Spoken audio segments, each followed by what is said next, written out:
நீ வேணும்னா ஒரு தனி கட்சி ஆரம்பிச்சுக்கோ. இப்பொழுது சொல்லுகிறேன்,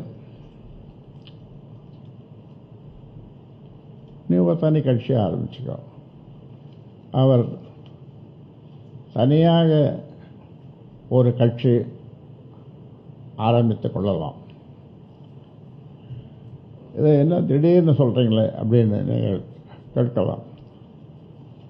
இதை 3 முறை சொல்லியிருக்கிறேன். இது ஒரு தனி மனிதன் ராமதாஸ் ஆரம்பித்த கட்சி.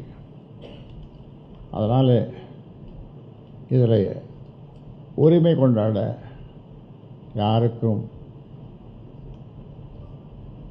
உரிமை இல்லை.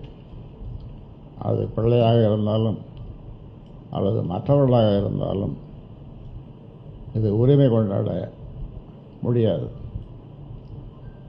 ஆக கட்சி விதிகளின்படி 2 முறை அவருக்கு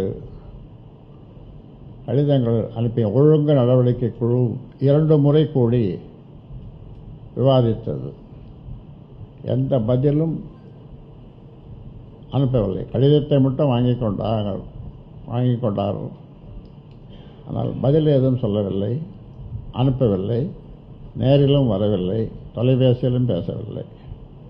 அதனால் வேறு வழியின்றி நாங்கள் இந்த முடிவை எடுக்க வேண்டிய ஒரு நிலைமை. பாட்டாளி மக்கள் கட்சியை பொறுத்தவரை இது பாட்டாளி மக்கள் கட்சிக்கு பின்னடைவு என்று சிலர் சொல்லலாம். இது பின்னடைவு கிடையாது.